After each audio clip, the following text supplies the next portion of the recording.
Forgot to do my game audio. Thank you for the alert, Kimono.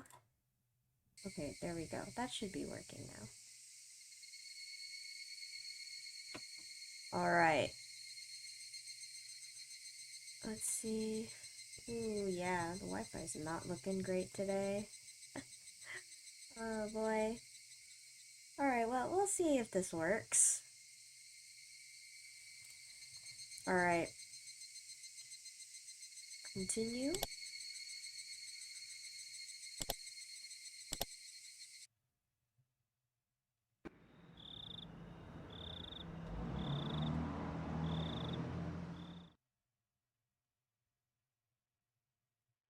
Oh, and there goes the ad. Figures. Alright.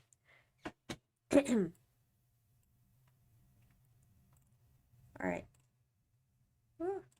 I had a restless night's sleep. I did nothing but turn over repeatedly during a night that seemed like it lasted for eternity. Even then, I eventually fell asleep at some point, not realizing how high in the sky the sun had risen. I shook off the urge to go back to sleep. It was then I noticed that the phone was ringing. The time was almost 10:30 in the morning. It was clearly too late for a wake-up call. Akasaka-san, good morning. It's Oishi. Waking up to the sound of Oishi's voice was little too much of a shock. My delicate ears were ringing. But thanks to that shock, I was suddenly wide awake.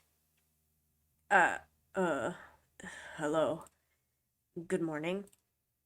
Could it be you just woke up? Even though you're on assignment, it's still not good to be asleep during regular business hours. Nah ha ha ha ha. You're absolutely right. I'll be more careful in the future. I have another tidbit that might wake you up even more. There was something interesting mixed in with the lost and found at the Hinamizawa police box. Lost and found? Let's leave the details for when you get here. You think you'll be able to make it before noon? No, I'll be there right away. Oishi already knew what my mission was. Since Oishi said it was something that would wake me up, it was hard to believe that it would be irrelevant to me. Honestly speaking, judging by the information from Sato-san yesterday, knowing that my cover was already blown, I couldn't wander to and from Hinamizawa carelessly. In other words, my investigation was at an impasse. Or is that impasse? I don't know. If there was some information that could put me back on the trail, that would be nothing less than a stroke of good fortune. After vigorously washing my face, I pulled on my jacket and hailed a taxi, heading towards the Okinomiya police station. Oh, you're here. The genius mahjong player has arrived. My apologies for being late. So, exactly what popped up?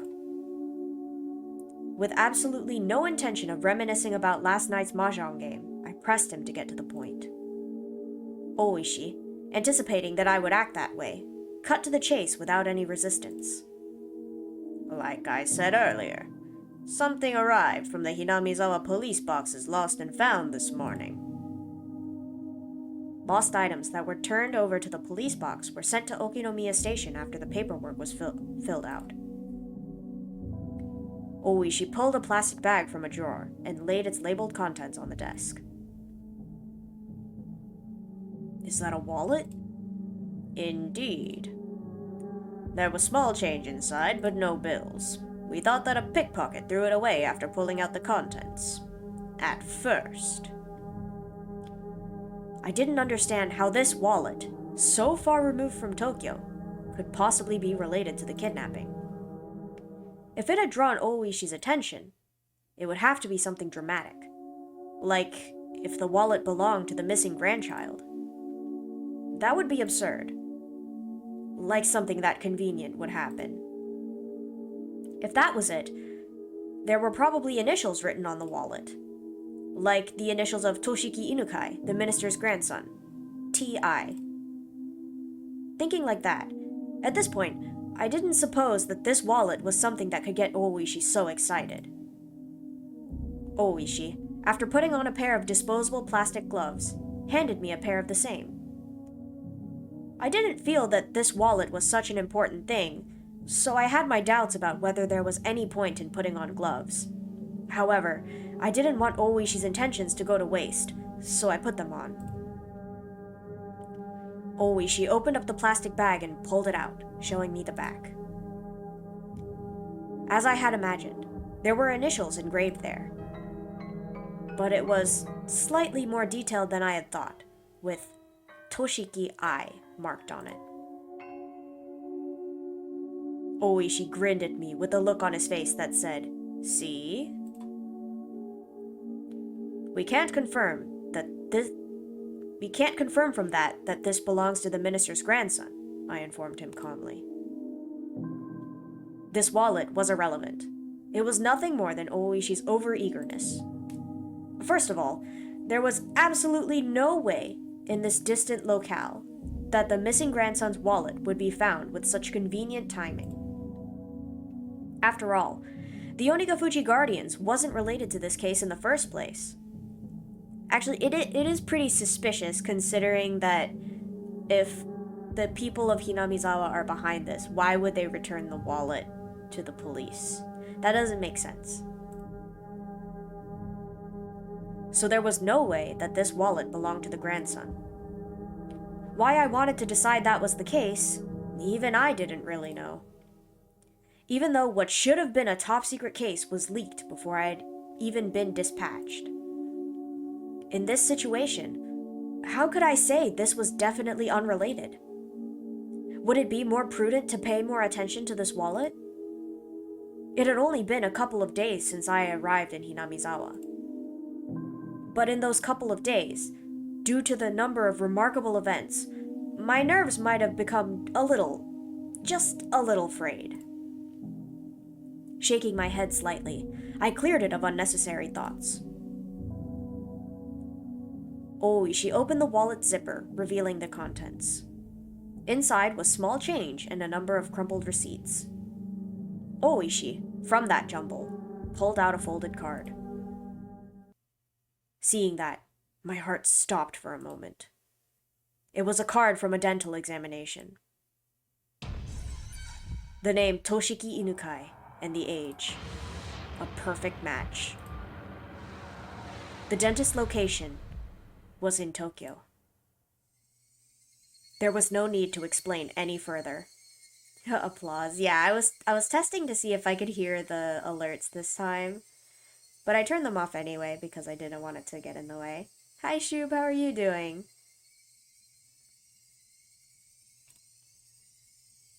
How far was it from Tokyo to Hinamizawa? It was far enough that taking the bullet train and cars would still take several hours. Why would a wallet with a dental examination card from Tokyo inside show up in Hinamizawa? Sip. I will take a sip. You're at work in the restroom again? Oh boy. Well, I hope, if you're lurking, I hope you have fun. Don't get in trouble though. I hope work is treating you well. Could it belong to a tourist who came from Tokyo? Or maybe a villager on vacation to Tokyo just happened to pay a visit to the dentist? No, it had to have fallen into somebody's bag by accident. In my mind, I desperately struggled to find a possible excuse as to why this wallet didn't belong to Toshiki Inukai.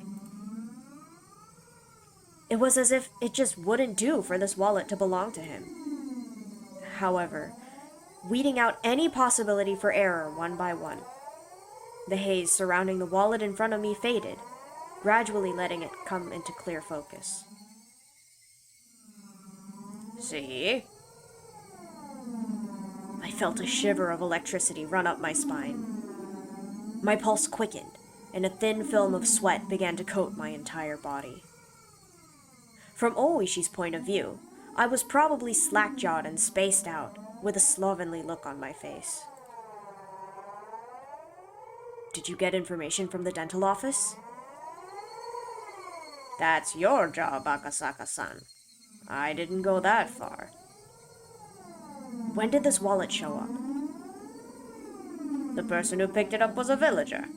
They did so yesterday, it seems. Not that. I mean, when was this wallet dropped? It rained here last week, exactly 7 days ago. It doesn't look like the contents are water damaged, so the longest it could be would probably be 6 days. Does anybody else at the station have knowledge of the existence of this wallet? The officer who first encountered it at the Hinamizawa police box, and also the 2 or 3 people in charge of the lost and found. Other than that, it's just me and you. If it's involved in a classified case, it'd be bad to talk about it, wouldn't it? I don't intend to wag my tongue. May I borrow a phone? Go ahead. Dial 0 to get to an outside line. I dialed the phone number inscribed on the examination card. I could hear my pulse pounding inside my head. Could there possibly be something so absurd? The addresses on the receipts and cards inside the wallet were all from around the area where the grandson lived. The name on the examination card was also a match. The time we deduced that the wallet had been left behind also matched up with the timeline of the kidnapping. Of course, it was possible I could just laugh it off as all a big pile of coincidences. There wasn't any strong evidence. Rather than all this circumstantial proof, the contents of the phone call I was about to make would have a much greater meaning. Hello, sorry to keep you waiting. This is Nakagawa Dental Office. Hello. This is the Okinomiya Police Department. I have a misplaced wallet here, and I'm trying to get in contact with the owner. Would you be able to help me? Inside the wallet, there was an examination card from your office. Yes. The name is Toshiki Inukai. If I give you the number on the card, would you be able to look up the phone number? Yes, thank you. You're here! You made it! Welcome, welcome, Zemisku. How are you doing? Yes, thank you, if you could. Still holding the receiver, I pulled out a notebook from my breast pocket with my free hand. I opened it up to the page with the grandson's address and phone number recorded on it. Yes, hello? Yes, go ahead. I compared the phone number written in my notebook to the one that was being read out on the other end of the line. During that process, I spun around to look behind me uneasily. I locked eyes with Oishi. Oishi looked puzzled, wondering what the matter was. Why would I feel uneasy and look behind me? That was because the person on the end of the line was reading out the numbers as though doing so straight from my notebook. It seemed that HQ was in quite an uproar thanks to my report. No matter how many times the authenticity of the evidence I had linked to the grandson was called into question, I could only respond that it was the truth. When the lead investigator first picked up the phone, I was grilled about the evidence I'd found that was almost too good to be true, if I do say so myself. But, after having doubt after doubt dispelled, he fell into silence. The receiver was finally handed over to the section chief. When he picked it up, the background thrum on the other end of the line disappeared, and I knew that it had gone completely silent. After asking the same questions about the wallet that the lead investigator did, the chief quietly spoke his next words. Got it. We'll dispatch several people as reinforcements. They should be able to make it there by evening. Akasaka-kun, please continue with your investigation of the area. Get some information on the spot where the wallet was found. Kano-san will select some people and head directly there. The fact that he was sending Kano, the lead investigator, here meant that the chief had decided there was a possibility that the Onigafuchi Guardians were somehow implicit in the kidnapping. However, it felt as though until the lead investigator, whom he trusted, had verified the evidence with his own eyes, he was still going to be skeptical about it. How did it go? It seems that HQ is sending reinforcements. I was ordered to investigate the area. Where was the wallet dropped? Around Takatsudo, apparently. This is Okinomiya. All the way over here, this is Hinamizawa. Then, even further upstream, way up around here, is Takatsudo. Oishi explained where the wallet was found by pointing to locations on the map on the wall. This place called Takatsudo was even more remote than Hinamizawa was. There's hardly anybody living in the area around Takatsudo. It was deserted a long time ago. It's littered with abandoned houses, so it's really quite desolate around there. Oishi-san, could I ask you to guide me to Takatsudo? Yeah, I don't mind. You can't really get in and out of Hinamizawa as you please by yourself, after all. Of course, I'll have to make you wear the cap and mask again. That Oishi had agreed to accompany me was very reassuring. If Sato-san's info was to be believed, my cover had been blown.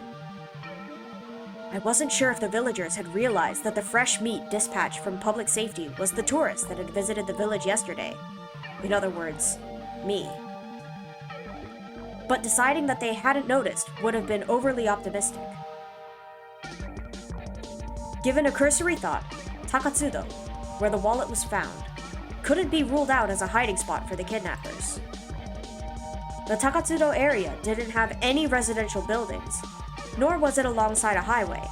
There wasn't even a reason for the locals to go out of their way to visit it. It was exactly what you would call a long-forgotten ghost town at the end of the road. You couldn't ask for a better place to hold a kidnapped grandson.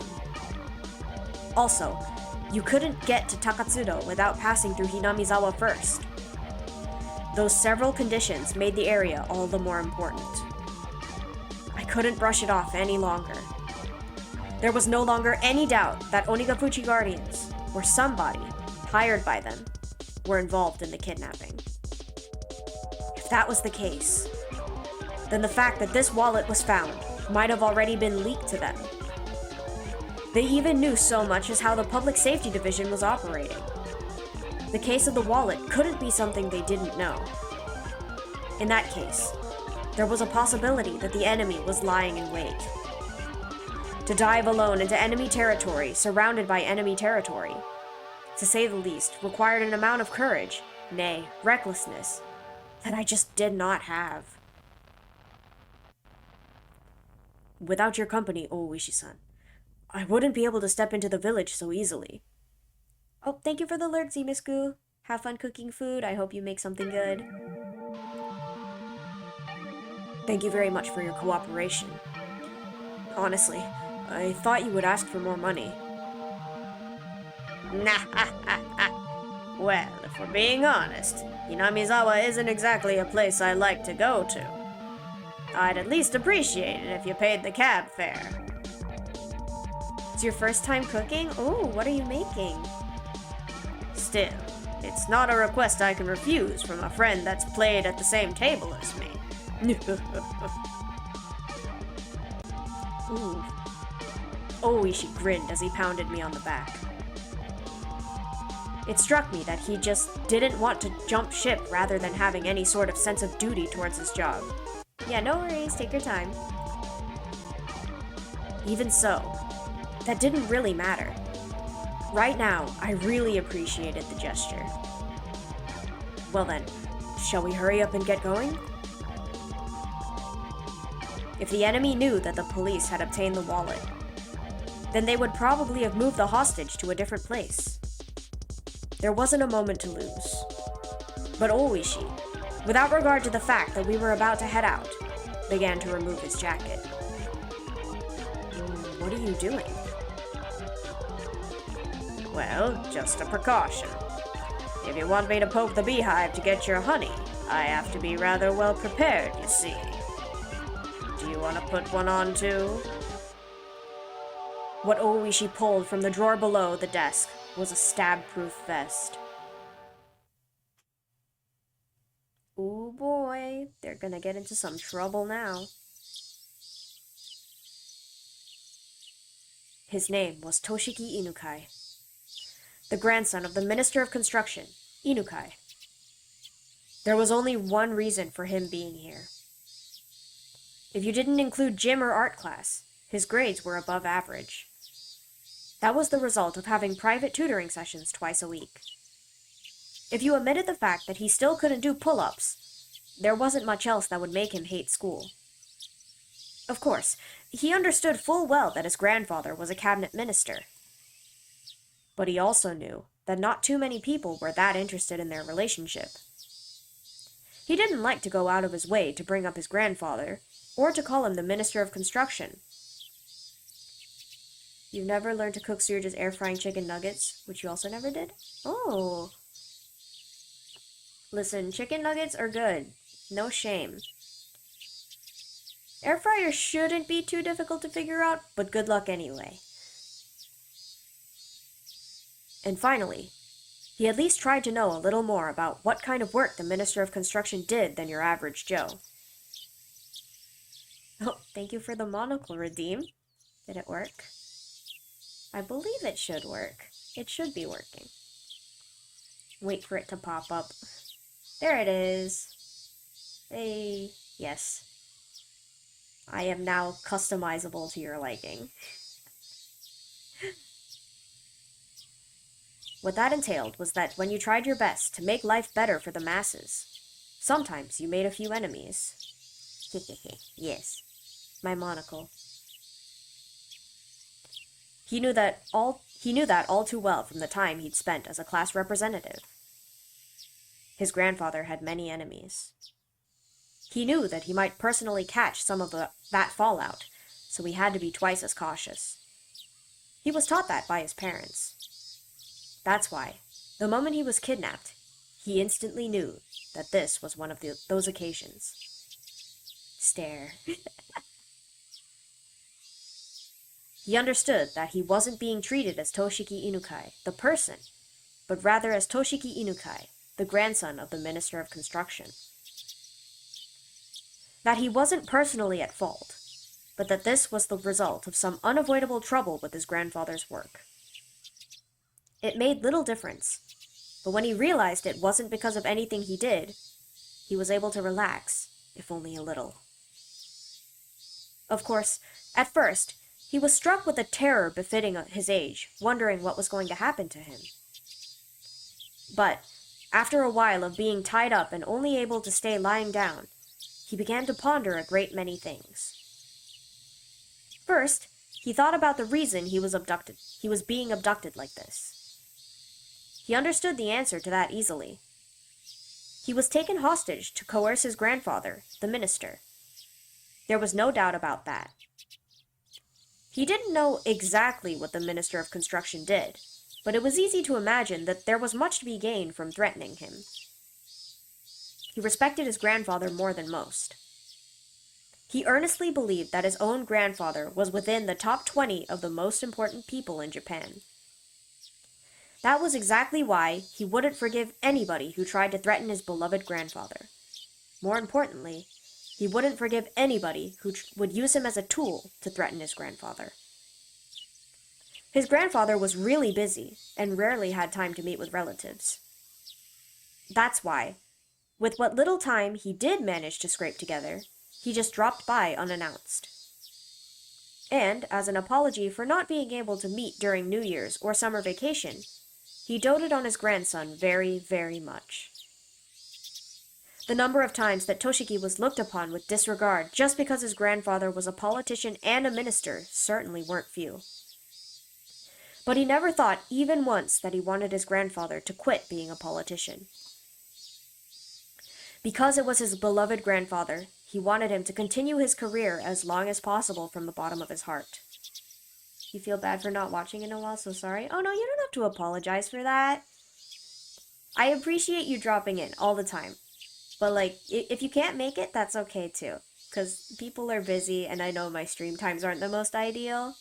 But yeah, I appreciate you coming, but don't feel bad, okay? However, Toshiki was now being held hostage, and his grandfather was being threatened. Yeah. Just know that I appreciate it. And when you can, if you drop by, say hi, let me know. His grandfather, who called him the apple of his eye, was surely suffering. He might do anything to save his grandson. Maybe even putting aside his ideology if it was required to save his grandson. He might cave into the culprit's demands if it meant saving his grandson. When Toshiki thought about that, an inexplicable anger welled up within him. In his current situation, he was unable to forgive the cowards who would make his beloved grandfather suffer by using such dastardly means. That feeling swelled up inside of him, displacing the fear. What he thought of first was something any boy would imagine. Get out of these bonds, beat up the bad guys, and then hand them over to the police. Images of all the brave heroes from all of the manga he had read passed through the back of his mind. In his imaginary scenario, he slipped his bonds easily, floating like a butterfly to evade his captors, then stinging like a bee to bring them all down. In the end, it was nothing more than his silly little fantasy. But with his vision obstructed and unable to see anything, it was something that he could get into more than any anime at the moment. In actuality, he was enjoying these little scenarios in his head for the long period of time he was tied up. His captors hadn't really done anything to him that they would feel sorry for. However, eventually, he began to grow tired of his fantasies, and more realistic scenarios began to run through his head. It was then that he realized that none of them were a solution. Yes, he wanted to do something for his grandfather who was being threatened. That he was being held here to inflict pain on his grandfather was the thing that he could least forgive, and also the most vexing.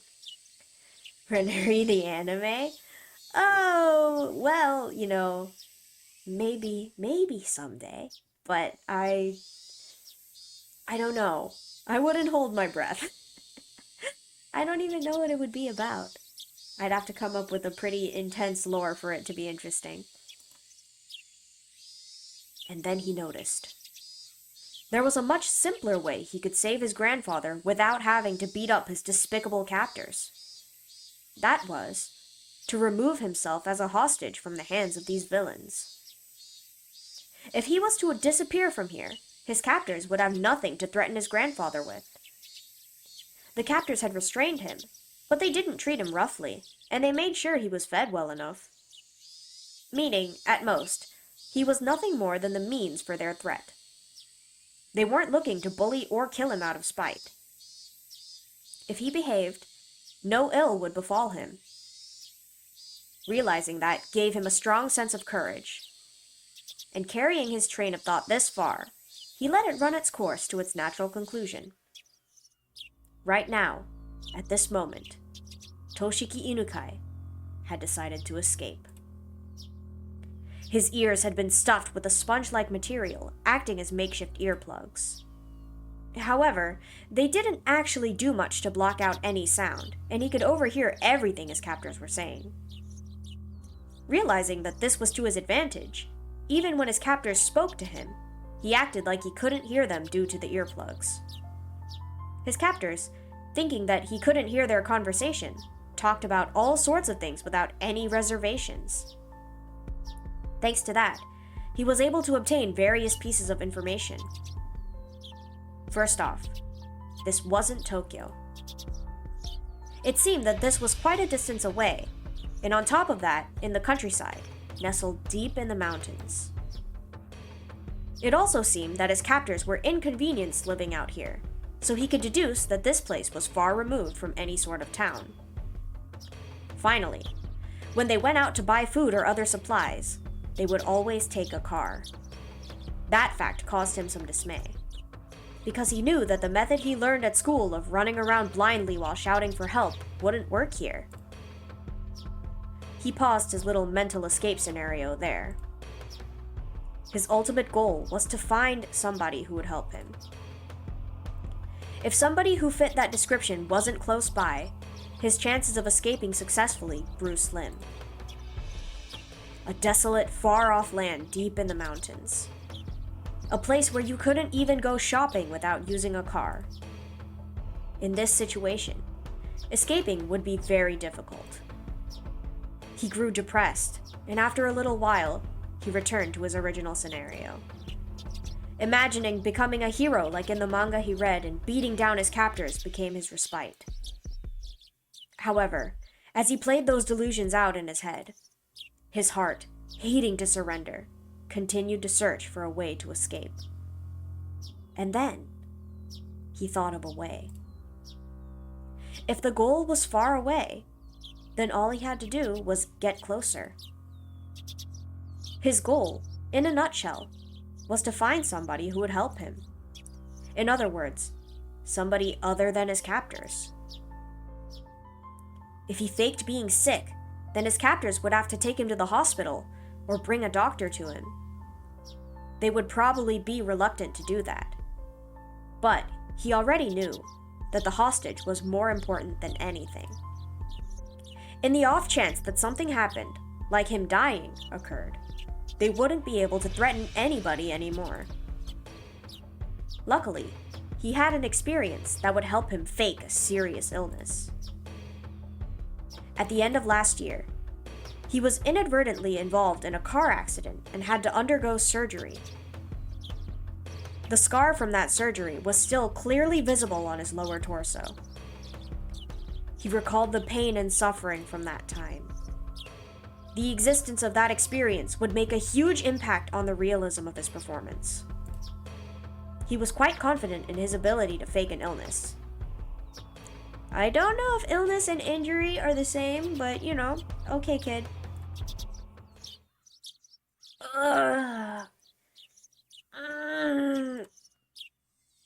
His captors at first took that as a sign he needed to use the washroom. Fair. Untying only his arms, they tried to bring him there while he was still blindfolded. But he didn't try to get up. His hands, now free, only clutched at his abdomen as he writhed in agony. Hey, what's wrong? Does your stomach hurt? He still had his earplugs in, so he had to pretend he didn't hear his captors asking the question. He was about to nod, so he hurriedly had to stop himself. What's the matter? Yeah, the kid's clutching at his stomach. Must be a stomachache or something. His captors looked down on his suffering form for a bit. One of them proposed a course of action, while another laid his doubts that Toshiki might be faking it. What's wrong, boy? Your tummy hurt? His ears are plugged, so he can't hear you. Well, that's a problem. Do we got any medicine that works on stomach pain? Might want to go to the pharmacy and buy some. When it comes to stomach pain, there's a bunch of different meds, isn't there? As long as we don't know the cause, we shouldn't just buy him any old medicine. He's old in his stomach. Maybe he's just constipated. If you buy him some medicine for that, maybe that'll calm him down. It won't kill him if we're wrong either. Don't decide something like that on your own. It might be appendicitis or something. My uncle suddenly got it a while ago. That was pretty scary. One of the captors leaned over beside the boy, who was bent over in agony. I feel sorry for the kid. Whoa, his whole body's covered in sweat. Is it your stomach? Does it hurt? Hey, if it hurts, you shouldn't clutch at it so tightly. It'll only make it worse. Realizing that his captors were concerned about his stomach, he inadvertently let his shirt right up, letting the scar from his surgery come into plain view. His vision was still obscured with packing tape, so he couldn't see their reaction to his scar. But his captors were taken aback, and judging from their momentary silence, he had obtained the reaction he was looking for. Hey, this is bad. This scar, it's not that old. Does the boy have a fever? There a thermometer around? No way we have one. But that's a lot of sweat. Yeah, his forehead feels pretty hot, I think. I've heard that under prolonged stress, old wounds can be aggravated.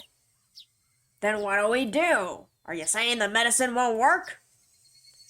We don't know what surgery this scar was from. But in any case, this is bad. In the worst case, it could be fatal. This is bad. This is really, really bad. How long do they talk for? I know, they're like sitting here chatting while this kid is suffering. Maybe we should have a doctor take a look at it. At this rate, there's a chance that he might suddenly die on us. Toshiki Inukai, with those few words, knew that the situation was progressing exactly as he had envisioned it, and snickering to himself on the inside, pressed his act even further. He didn't even need to see to know that his captors were panicked and were running around like chickens with their heads cut off at this troublesome turn of events. Should we take him to the clinic? No, that's no good.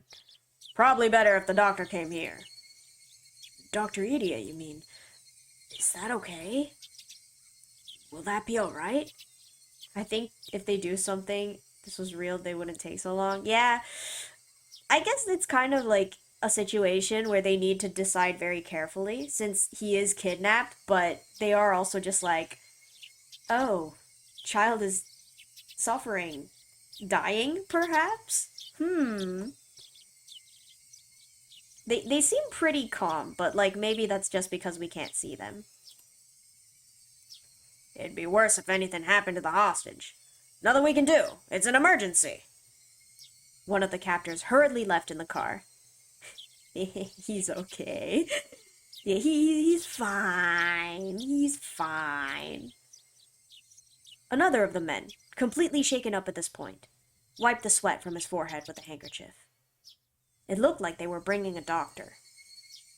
As long as the doctor wasn't an accomplice, that doctor was his goal. He was someone he should seek help from. His captors were probably wary of that happening. They would be prepared for it. Hey Char, how are you doing? We are playing Higurashi, currently on Toshiki's POV. About to get some tea, I guess. But yes, welcome. This would all come down to luck. Some of the sweat emerging from his brow was from that nervousness. All good? Glad to hear it.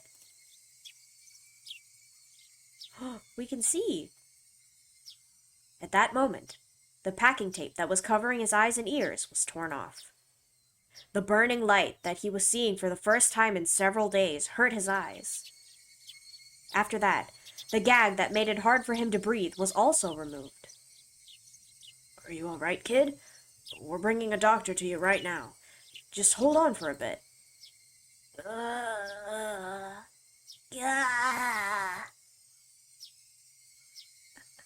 That's cute. The doctor was coming. The doctor was coming. Now, how was he going to ask for help? And how was he going to get away from his captors? A plethora of thoughts began swirling through his mind. Yes, hello. I think you know this already, but don't say anything unnecessary to the doctor. We don't want to hurt you or anything. You understand that, right? Toshiki Inukai nodded while feigning pain and obedience. His expectations and the enemy's expectations. Whether they doubted he was faking his illness or not, they knew what his goal was and would try to stop it. Yeah. His stomach contracted from the stress of this gambit, making it seem like his stomach really was starting to hurt. No, it really was. But there was no reason to panic. Oh, there's a storm outside. Stay safe. If he failed his approach to the doctor, there was nothing to lose. If there was something to lose, it was this method of faking illness to get in touch with the doctor. If he could think of other methods from here on out, it wasn't much. But at the present, this was the easiest and most dramatic way he could think of. The more he thought about it, the more it looked like this was his first and last gambit. Eventually, he heard the sound of a car approaching once again. The sound of the car doors being hurriedly opened and shut. The sounds of several footsteps approaching. A young man in a white medical coat. As he acknowledged the boy, a suspicious look showed itself on his face. Who's he? He's not one of the kids from the village, is he? The captors didn't respond. From the looks of it, the young doctor had realized that this was an abnormal situation. I mean, it's kind of obvious, he's in a shed out in the middle of nowhere with these two guys. Definitely not the most normal doctor's visit, but One of the captors talked threateningly. That's got nothing to do with you, Doc. For a while, the doctor and the captors silently glared at one another. However, unable to stand the sight of the boy continuing to suffer, the doctor, as the captors had hoped, didn't press any further. I'm concerned about this old surgical scar. What kind of operation was it? We don't know. I should really bring him back to the clinic. Doc, we really can't do that. We really can't really do that. The doctor said he wanted to bring the boy back to the clinic, but the captors simply silently shook their heads at the notion. It was a fleeting hope, but it was only natural that the captors would refuse. At that moment, his eyes met with the doctor's. Seeing that the boy's painful state was abnormal, the doctor suspected it was a serious illness. He's so close. Are you all right? I'm a doctor. When was the surgical scar from? Last year, during the winter, from an accident. Why did his glasses do that? An accident. I see. This is a problem. He couldn't let the doctor figure out that he was faking it here. He had to somehow figure out some way to keep this going and tell the doctor that he was being confined and needed help. Thank you for the head pat. I'm going to touch the affected area, okay?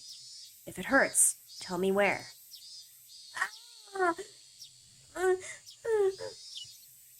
Seeing that it was extremely painful, the doctor crossed his arms and began to ponder. He had to somehow get himself to a hospital. To Toshiki Inukai, faking this illness was the performance of a lifetime.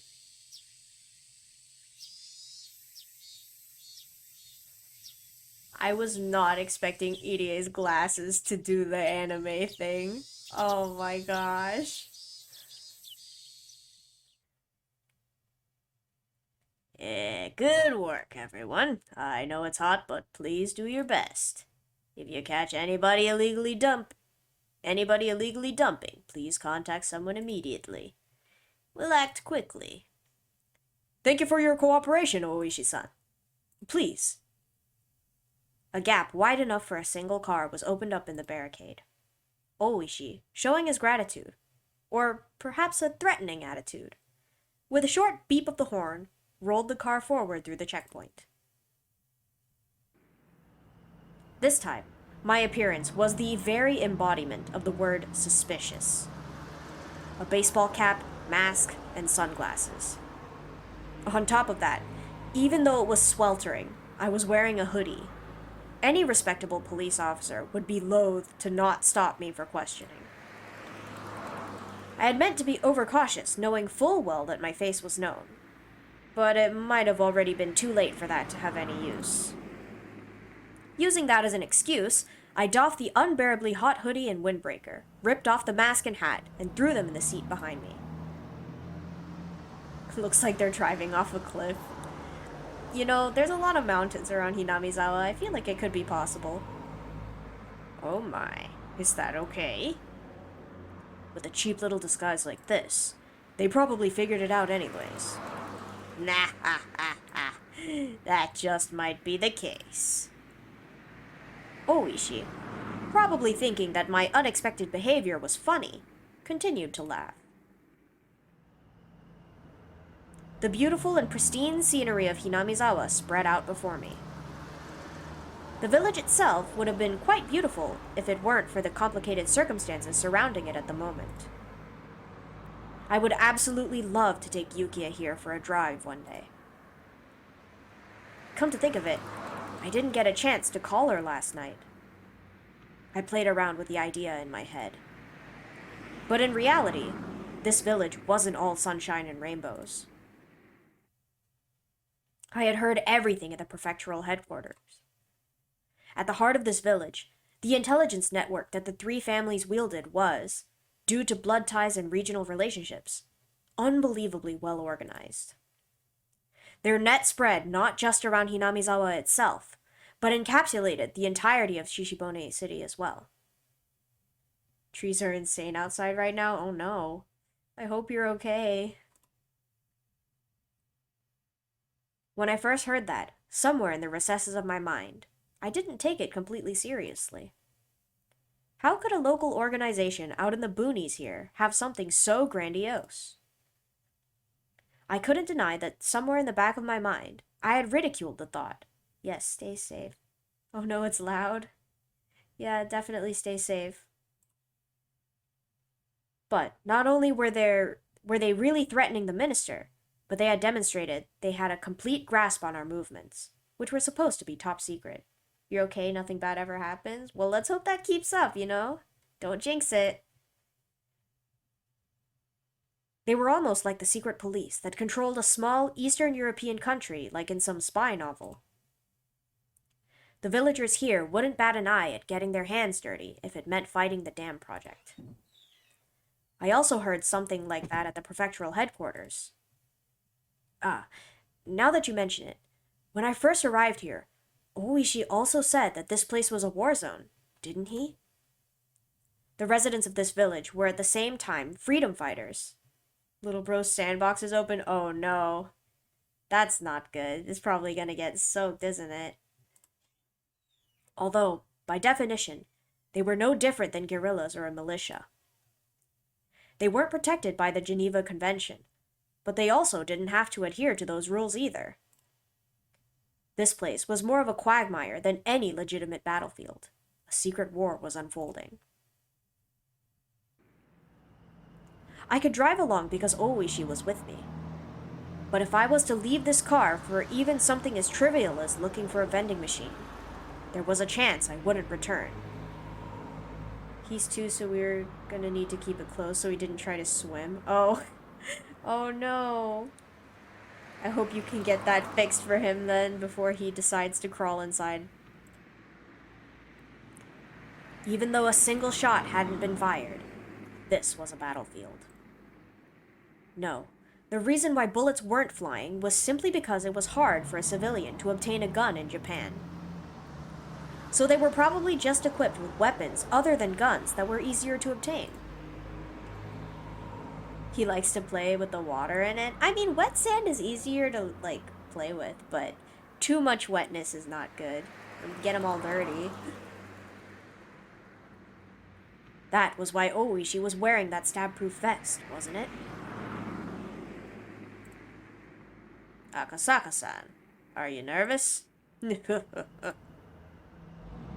fact that I was apprehensive was, of course, picked up on by Oishi. The whole thing will be full of water later? Yeah, it's gonna be more like a pool, huh? If he already figured it out, There was no point in trying to deny or hide it. Of course I am. We're headed into the heart of enemy territory alone, aren't we? I'm worried about if something unlikely happens with just the two of us. Something unlikely? Nah, ha, ha, ha, ha. It'll be all right. Isn't everybody in this village our enemy? If everybody gets their stories straight, they could murder someone in broad daylight and there wouldn't be a shred of evidence. I'm asking about something like that. This was what the ironclad rule of not barging into a Yakuza office alone was about. If there wasn't a neutral party involved, that area wasn't bound by the laws of common sense. If something happened, you wouldn't be able to prove it, and there wasn't anybody who would take your side. It was pretty much the definition of poking the bear. I've left word that we're heading towards the Hinamizawa area. And in the worst case, we've also got a radio. I know you're scared, Akasaka-san, but it's not that easy to pull off the perfect crime. Well, of course that doesn't mean we can let our guard down either. Akasaka-san, you're too worked up over this. You were more relaxed the last time we came up here together, weren't you? Nah, ha, ha, ha, ha. Laughing it off, Oishi thumped his chest and grinned, as if to say I could depend on him.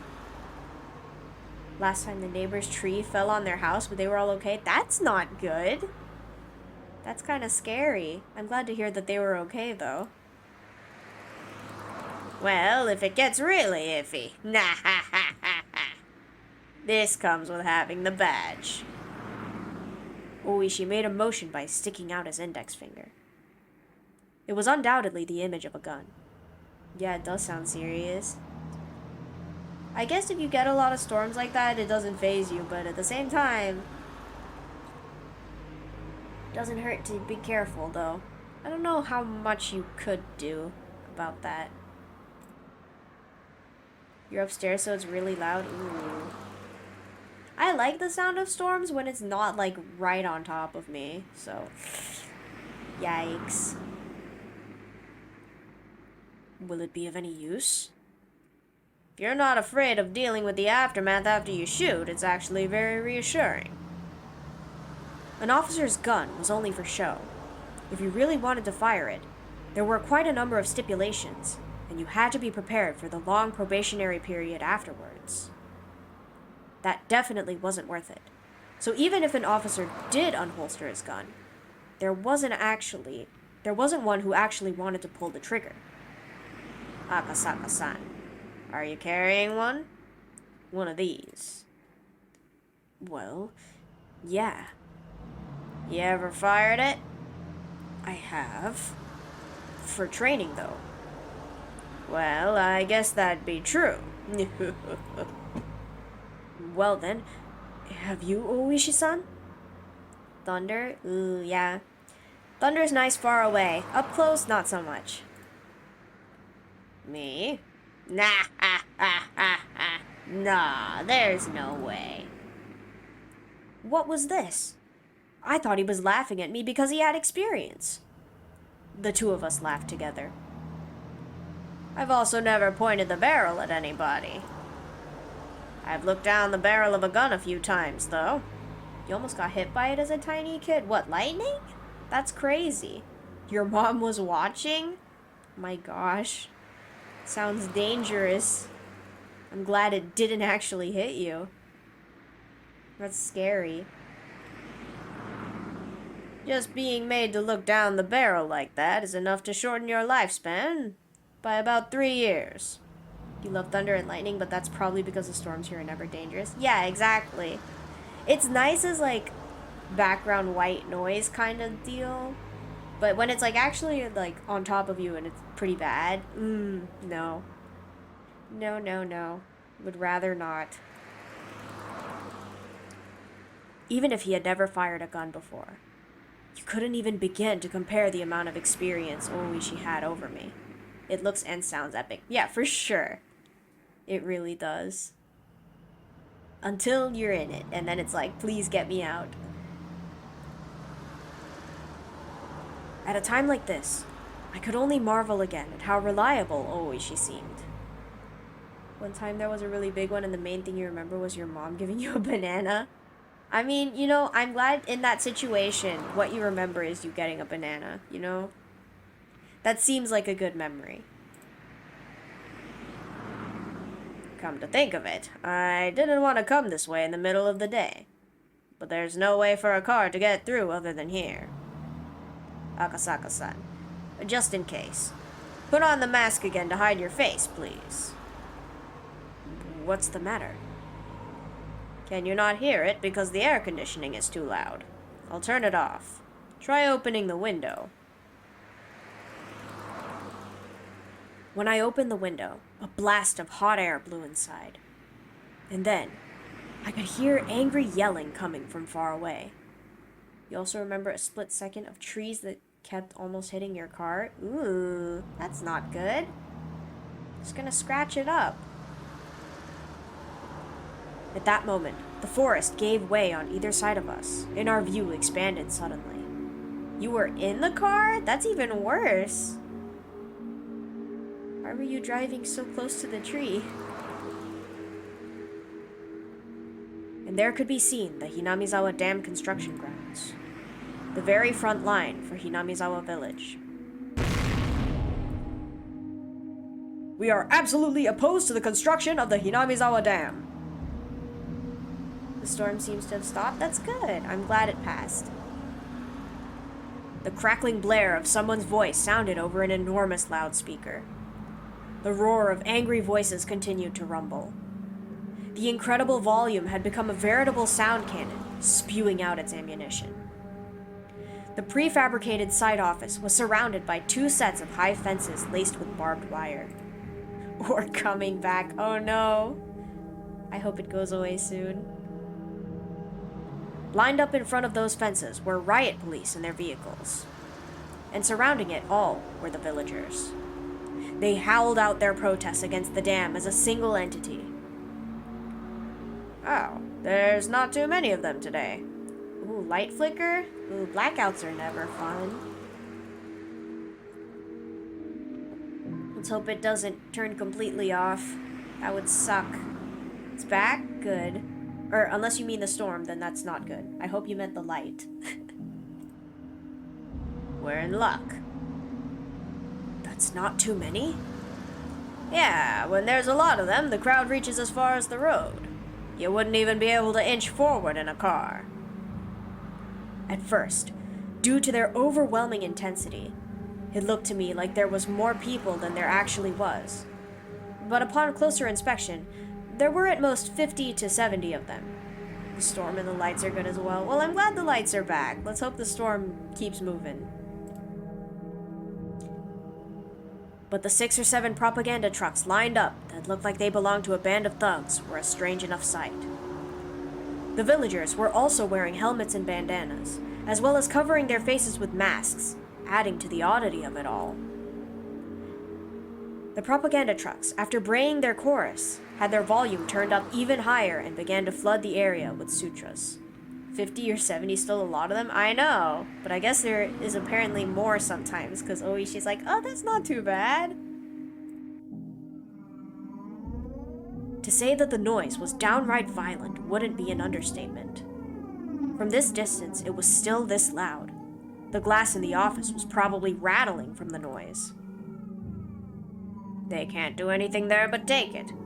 Those riot squad guys, every one of them is wearing earplugs, but they're still having their hearing damaged. Poor sobs. Can't you do something about it with noise ordinance laws? Our prefecture doesn't have any laws regarding noise ordinance. Also, those are sutras, right? We can't regulate religious activities. Those guys are pretty smart. Nah ha ha ha. Is what I think Oishi said. Actually, no matter how tightly the window was shut, the booming sound of the sutra still filled the car. Her little sister's not here and she's terrified of storms. Oh, well, I hope she's not anywhere where she can see it. Or hear it. I couldn't even hear what Oishi, who was sitting right next to me, was saying. As the car approached the line of propaganda trucks, the blare became difficult to bear. It wasn't enough to just plug my ears with my fingers. I had to hold my head to keep my skull from splitting apart. She texted you, but you think it's worse here. Oh, well that's not great, but at least, she can still text you, so that means she has power and everything. If I had seen this terrifying energy sooner, I would have probably understood what Hinamizawa Village was I would have probably understood what Hinamizawa Village was much quicker. Oh, she's at your cousin's house. Well, maybe, hopefully, they can have fun and ignore the storm then. Get distracted. Now I knew. They wouldn't blink an eye at sacrificing themselves in order to protect their hometown. So noisy. Shut up, shut up, shut up! My head throbbed and felt like it was going to split apart. My eardrums crackled, and on top of it all, I felt like I was going to throw up. With the road crowded with the throng of squatters, the propaganda trucks, and the riot police's vehicles, it was in no way easy to get by. Even if you tried to shoo the squatters with the car horn, they were also wearing earplugs, oblivious to noises from the outside world, and wouldn't easily move. The car could only inch forward at a snail's pace. Your mom might be worried about everyone. Yeah, I don't blame her. Hopefully everyone will be fine, though. Even then, the car eventually got through, starting to leave the tumultuous noise behind. Oh, your dog? Say hi to your dog for me.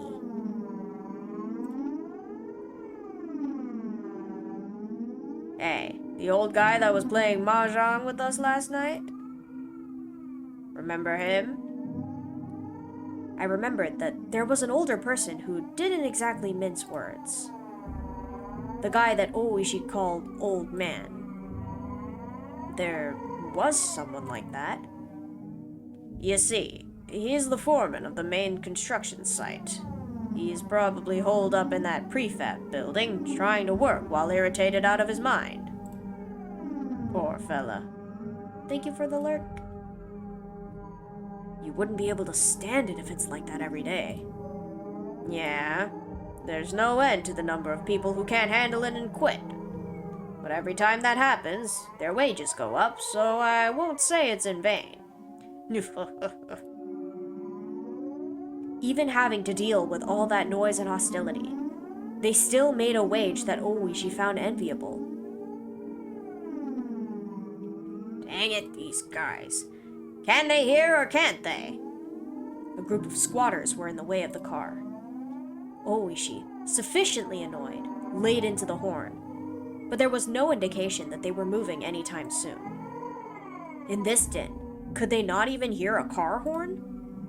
Or did they hear it and were being malicious?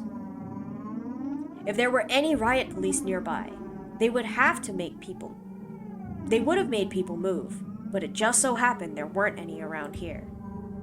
Ah, jeez. Wait a minute. Oishi opened up the door. The hot air and even more heated roar of the crowd spilled into the car.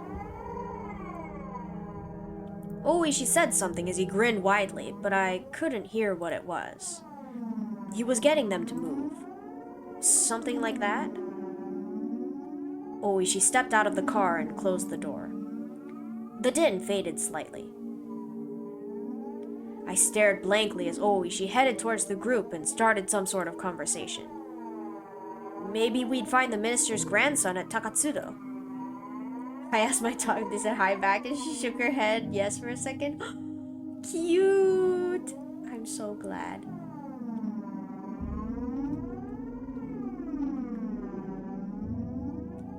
At the very least, I wanted to find him there. She's sitting on your lap now? Precious. Please give head pats for me. Find him and slip the cursed bonds of this incomprehensible village. I could only pray. At that moment, a shadow was suddenly cast over me. Somebody was standing right outside the passenger side window, blocking the sunlight. I spun around, looked up, and realized who the backlit figure was. Yo, she's big enough to cast a shadow like that? Okay. Huh. It was a girl. It was Rika Furude. The girl stared down at me with a bored look in her eyes. I didn't have any justification for it, but I felt like I had been found by somebody I shouldn't be found by. To fill the silence, I raised my hand as I mouthed a meek greeting. Of course, there was no way she heard my small voice in this clamor. But even then, she should have seen me wave my hand in greeting. In spite of that, she simply stared down at me with a cold look on her face.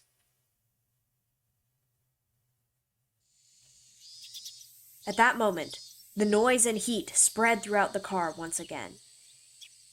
Oishi had returned to the driver's seat. Taking a look, the group that were blocking the road had started to move aside while glaring our way. Sorry to keep you waiting. Shall we go? Oishi registered the figure of the girl behind me. One of the villagers came over and picked her up. In a manner of, it's dangerous, so let's get away. It was then that she whispered one or two words. However, I couldn't hear any of it. Well then, let's go. I'm gonna gun it, okay? But of course, still within the speed limit.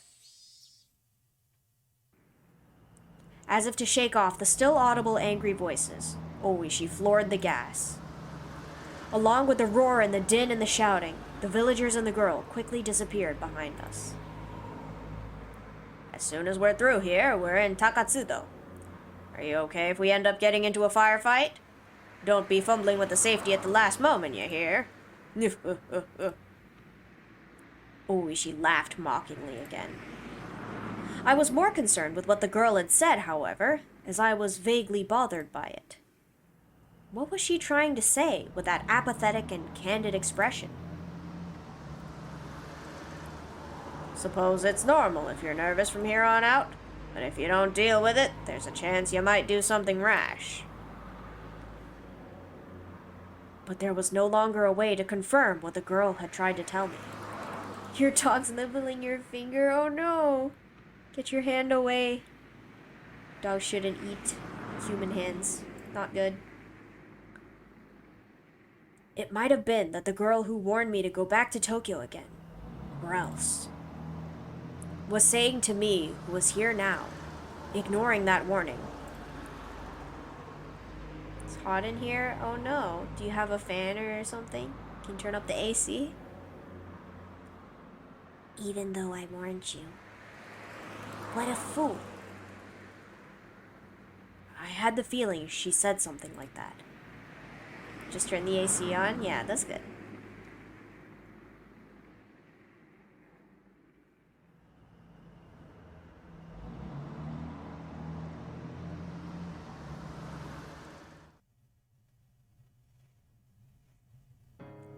If you were to call Hinamizawa a rather lonely village, then Takatsudo was outright desolate.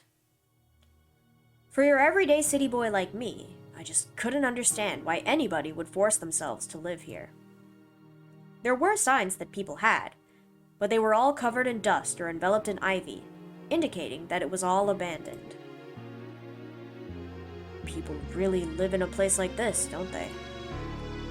Well, it was a long time ago. A remote place like this is pretty rough for old folk to live. And the younger people probably wanted to try living in a more suitable place. If there's nobody left to take the reins, all that gets left is this. Even if I had no personal attachment to the village, seeing the disused buildings made me feel a little sentimental. It seemed that Oishi also felt the same way.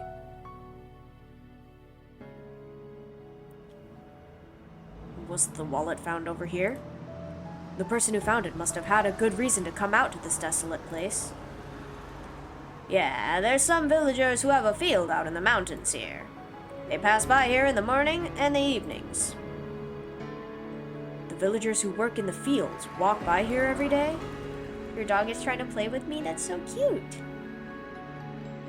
Dog wants attention. No way. They probably go as far as they can by car.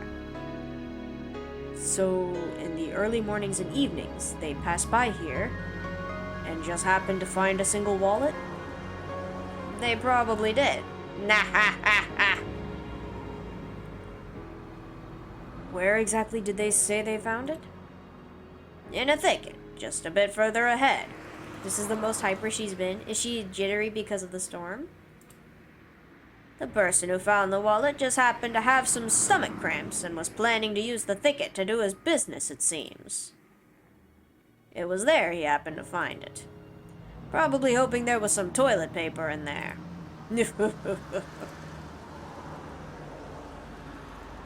Everything about that story seems just a little too convenient. Right from the discovery of the wallet, I just can't shake the feeling that something's off. She's making you lay on the floor. Aww. I mean, hopefully the floor isn't too uncomfortable, but surely it's worth it if you're playing with the dog. I expressed the feeling that I had from the start of the day, quite frankly. It seemed too good to be true, but it was unwavering proof. But it was too perfect. Sickeningly so. That was my feeling. You might actually be onto something by saying it's all a little too perfect. Meaning, the truth is, I heard a little something from a friend of mine in the 4th Division, where Oryo Sonozaki referenced the kidnapping of the minister's grandson. She referenced it? It's been several days since the minister's grandson had been kidnapped. Poor boy. Be nice if they let him go soon. It seemed that old Oreo muttered something like that while on her veranda. And that little musing was conveyed to the various people working deep behind the scenes at the Sonozaki family. Right. I had heard something earlier from Sato-san, the informant. That when the leader Oreo had a concern, somebody in the family would be considerate. Your nose? What happened to your nose? So, in essence, she gave the order to release the hostage. I see it that way. The wallet being conveniently discovered was just a ploy to hand the boy over to the police. Why would they release the hostage? She's licking, aw. And thank you for the hydrate and stretch.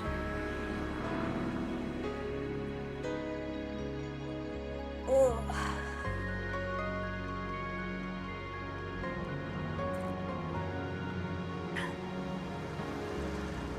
Whew.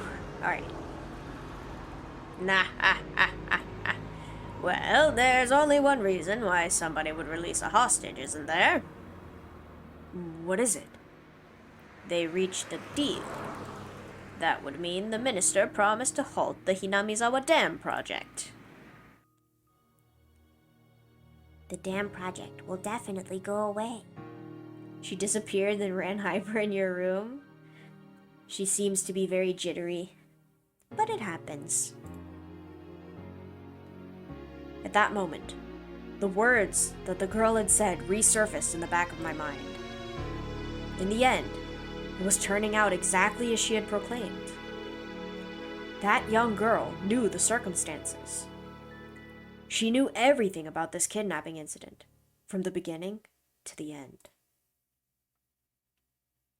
Akasaka.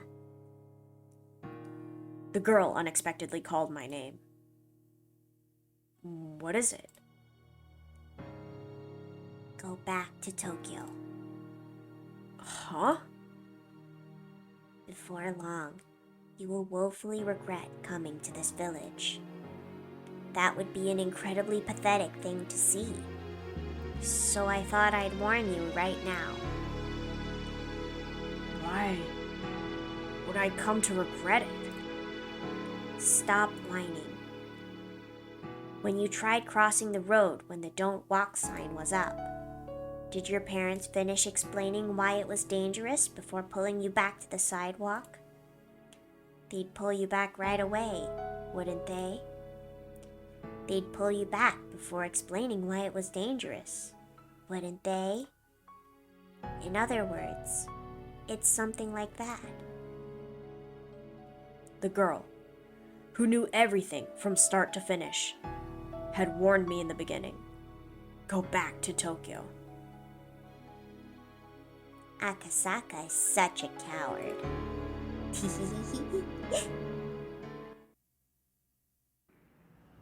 We'll probably find the boy, but what happens afterwards will probably be a bit of a problem. How it'll be a problem, though, is something a single officer like me can't figure out. Do you know? A girl named Rika Furude? What I had said was such a non sequitur that Oishi sat in stunned silence for a while. Of course I know her. She's the only daughter of the Furude family, one of the 3 families. What kind of girl is she? Well. This was an unexpected name to hear. I'm a bit surprised. Does public safety think that the Furude family smells fishy and wants to keep an eye on them? Share some of that information with me, please. No. It's not like that. It's just something that caught my attention. Nah, well, whatever. It wouldn't do to not answer a question from a friend I've sat at the same table with. I'm honored that you call me a friend. So, that little lady is, well, somewhat of a village mascot. She's beloved by everybody in the village. Some of the older folk worship her especially. Worship? I don't know much about it, you see. Girls born in the Furude family have somewhat of a sacred implication, it seems. It's one of the local beliefs in Hinamizawa. The living incarnation of Oyashiro-sama, or something like that. Or so the story goes, apparently. Oyashiro-sama? Now that you mention it, I think I saw Oyashiro-sama written on some of the Alliance's banners. What is Oyashiro-sama exactly? It's the name of the guardian deity of Hinamizawa. They believe it'll exact punishment on those who will do ill towards the village. Well, if there was such a convenient god around, the guys of the dam would have long since been done in by divine justice. Luckily, nothing like that has happened to anybody just yet. The grandson of the minister who trifled with the village, as a result of Oyashiro-sama's anger, was... what did they call it again? Oh, right. Onikakushi. The minister's grandson was demoned away. That would probably be how the script is being written. I see. It probably would turn into something like that. Divine punishment wrought by Oyashiro-sama. Then, the culprit is the living incarnation of Oyashiro-sama. That girl?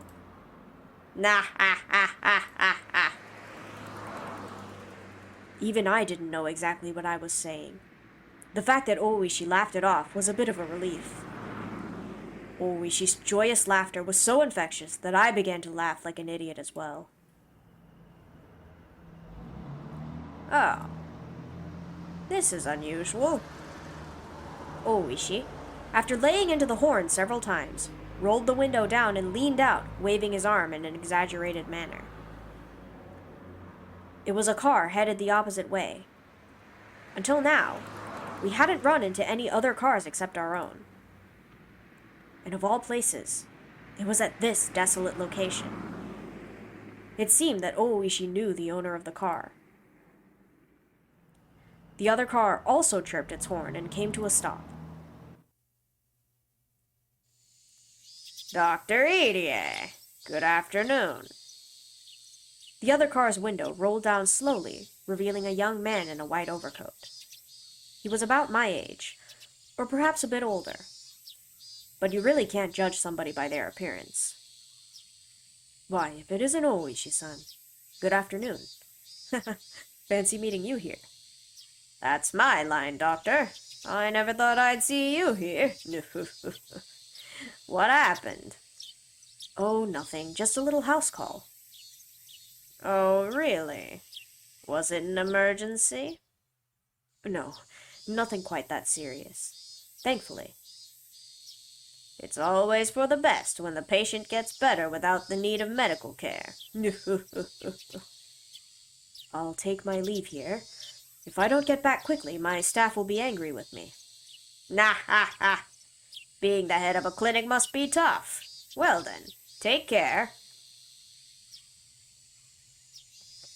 The young doctor named Irie, after gesturing his farewell, drove forwards and soon disappeared around a corner. Oishi also drove forwards, but soon came to a stop again. Okay, no worries, Zemisku. Take your time. He pulled out a warm map book from the dash. His expression didn't have an ounce of irreverence. He was perfectly serious. What is it? The clinic shouldn't be making any house calls today. It must have been quite an emergency, or otherwise a patient with some extenuating circumstances.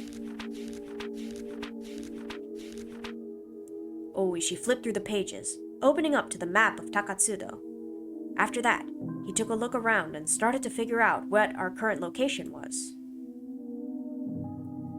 Are you saying that the emergency is suspicious?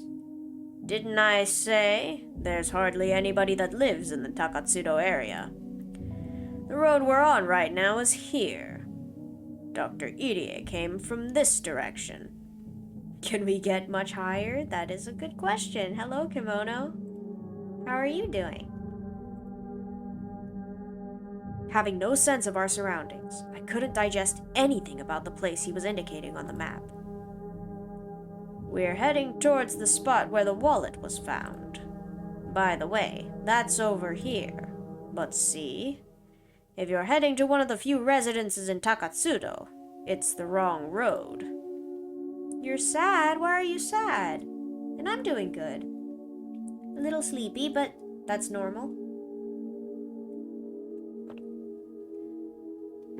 Meaning, Dr. Irie came from a direction where there are no residents? Yeah, don't be sad. Why are you sad?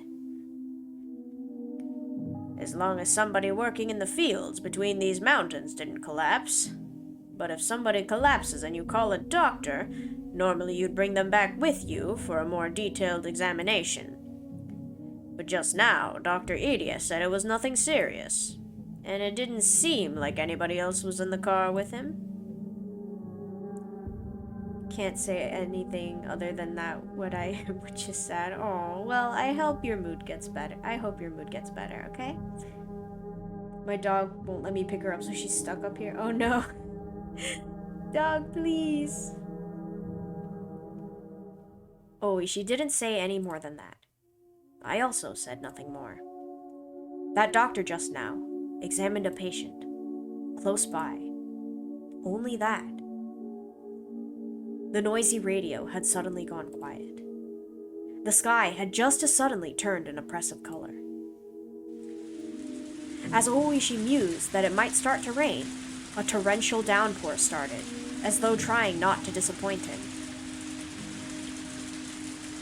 Eventually, Oishi stopped the car. The only sounds to break the silence were the percussion of the rain on the roof and the soft squeak of the windshield wipers. Lays down every time so he can't pick her up. Maybe she doesn't want to be picked up then. Let's do this a bit hush-hush, shall we? Saying that in a quiet voice, he exited the car without an umbrella, careful not to make any noise. Oishi leaned over, indicating the other side of the thicket.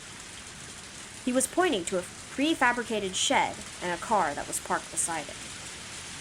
The car looked obviously well cared for. It wasn't a vehicle that had been left there for several years. She keeps staring down the stairs like she wants down. Aww. Can she not get down by herself? What's that shed? It contains equipment used by the forestry service. I heard that they don't go near it except during the summertime. Does that car belong to somebody from the forestry service then? There's a board. Oh, I see. Huh. She's having a dilemma, I guess. You know, Doesn't look like an official vehicle, though. Oishi was playing it cool, but my nervousness was gradually increasing. Just in case. Saying that, Oishi returned to the car. I thought he was going to get an umbrella, but he had grabbed the onboard radio instead. Hello, this is Oishi. Do you read? Greetings. Hold up, okay. Yes, this is the Yokinomiya PS. Oishi-san, we read you loud and clear, over.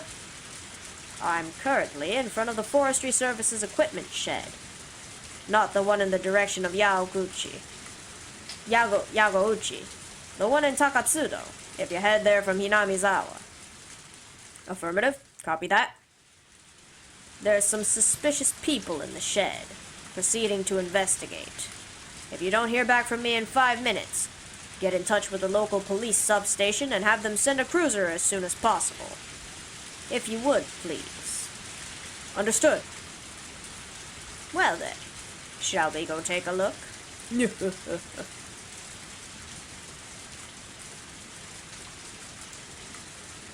Since he was first confined here, he had heard the sound of a car multiple times.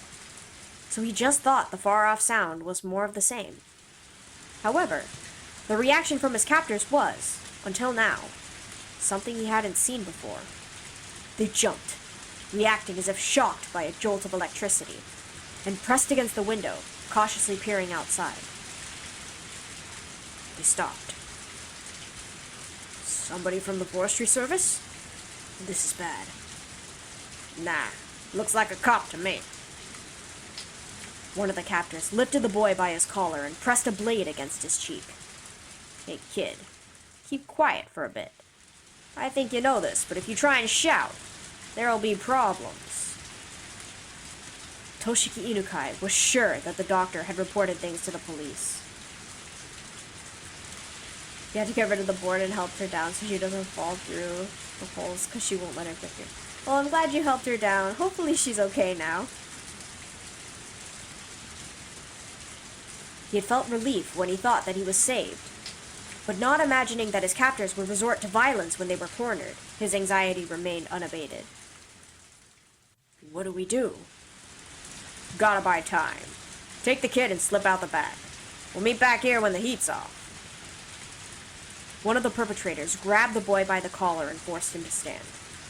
Of course, Toshiki Inukai tried to resist by feigning that his illness had been aggravated by this rough treatment, but his captors paid no heed. The door was violently banged upon. Excuse me. Hello? Bang, bang, bang. You're glad you got a break to watch something for once? I'm glad. Yes, enjoy your break. The door was banged on again. Toshiki Inukai hesitated for a moment to respond to that voice by yelling. However, while he was being indecisive, his mouth was covered, taking that option away from him. Been busy? Yeah, life gets busy. Hopefully you can take some downtime, though. That's important, too. The leader of the captors waved at the other to go. The younger perpetrator nodded in response, and while keeping the boy's mouth covered, started heading towards the back door. Yellow, do you need something? How do you do? This is the police. Would you mind opening the door? This sudden rain has us in a bit of trouble. I just opened... The moment the lock was undone, Oishi forced the door open. And with a gleam of menace in his eyes, he pushed the man aside as he stepped into the room. Then, in the small and empty room, he was able to quickly discern that the boy he was looking for was nowhere to be seen. I heard this was an equipment shed for the Forestry Service, but there's nothing here at all. There was nothing inside the room that would indicate this was an equipment shed. You're going on vacation, so getting ready for that? Ooh, I hope you have a fun vacation. There was only a mountain of blankets, indicating that somebody was sleeping here, alongside empty food packets strewn about. It's been empty for some time now. Never seen no equipment stored around here. But this is the Forestry Service's building, isn't it? Are you from the Forestry Service? How about yeah, police? The two of them glared at each other suspiciously. Both Oishi and the man steadfastly refused to reveal their identities before the other did. You're going to the mountains with bears? Oh, stay safe. But yes, if you do see one, take a picture of it. Make sure it's not dangerous.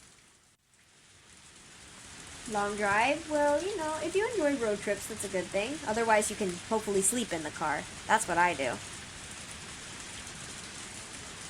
The man, judging from the sharp look in Oishi's eyes, realized that it would be hard to talk his way out of this one. You'll bet up there. Yeah, no, safety first.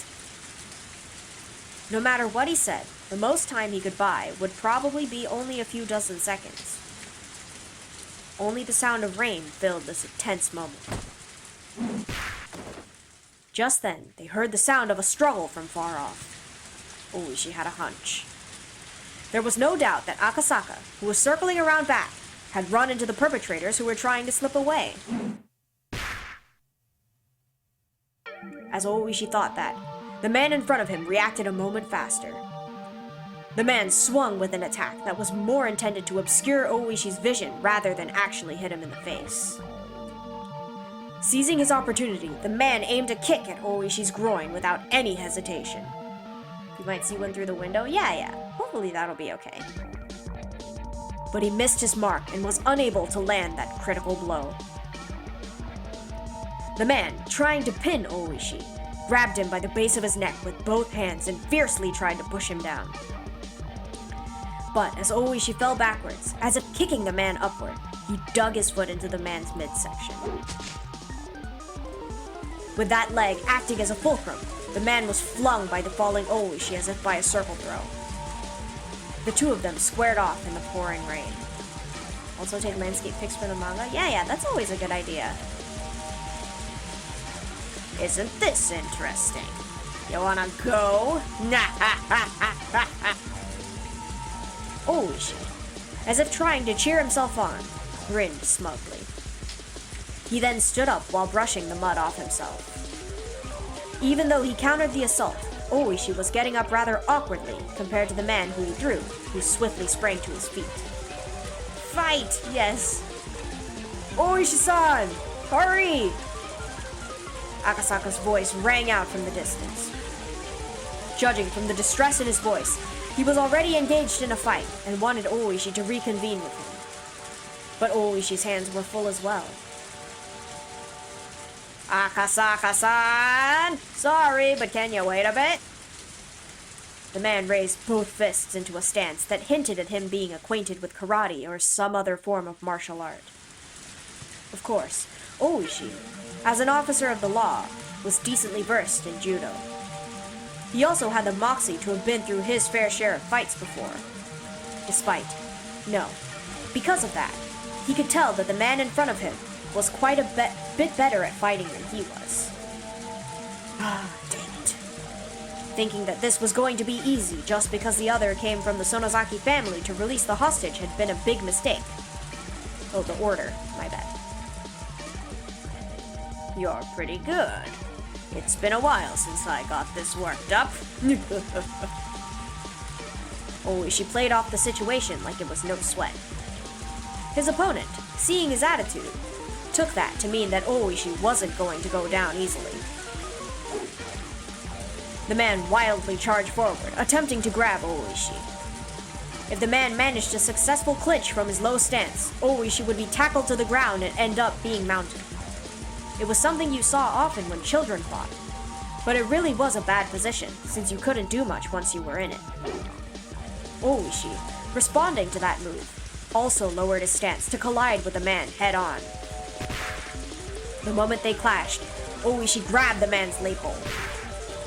As he yanked the lapel upwards, he smashed into the older man's solar plexus with the elbow of the same arm.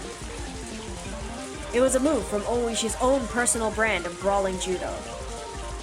He then grabbed on with his free hand and attempted to throw his opponent with both hands.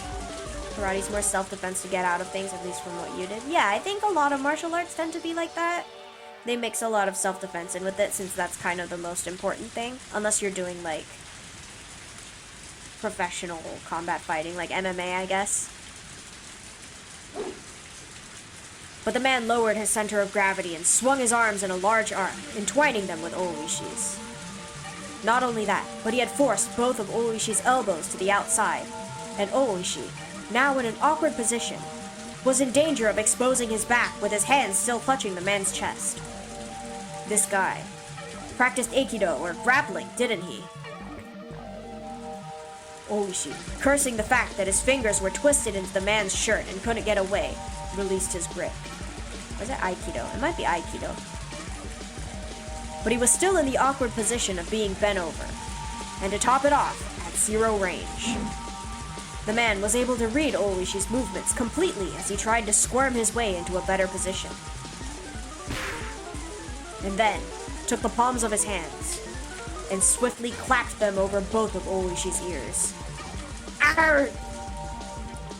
Clapping the ears in any other martial art, except for self-defense, was basically forbidden. Karate and Judo didn't recognize it as a legal technique. It was that much of a simple and dangerous attack. Oishi raised both his hands as he tried to reflexively clutch at his own ears. But before that could happen, the man wrapped his arms around Oishi's neck. His thick biceps clenched firmly around the base of Oishi's neck like a vice.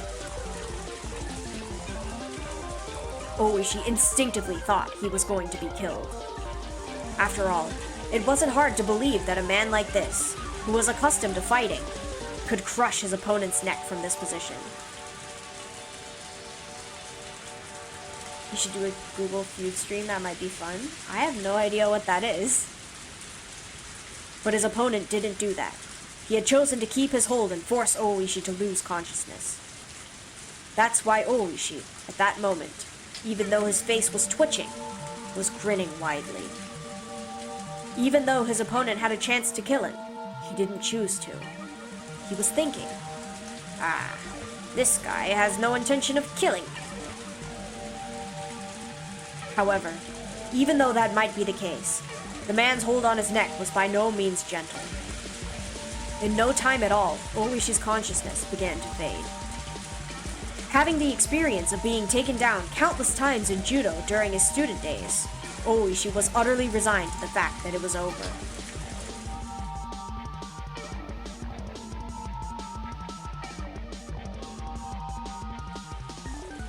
Akasaka was finally recovering from the intense pain of being kicked in a rather sensitive area. He had bumped into the captor carrying the boy by the back entrance. He had seen Toshiki Inukai's picture plenty of times, but wasn't able to immediately ascertain if the boy in front of him was the real deal, with his mouth covered in packing tape. It's like guessing what's searched up the most out of categories. Oh, interesting. Maybe I'll look into that. Also, with his limited experience, it wasn't hard for him to panic over how to deal with the situation. Of course, the perpetrator didn't overlook this momentary lapse. His kick landed squarely in a critical spot, with Akasaka not even having time to call for help. As the man flung the boy over his shoulder, he headed towards the front of the shed. But upon hearing Oishi's bellowing voice, he gave up on going in that direction.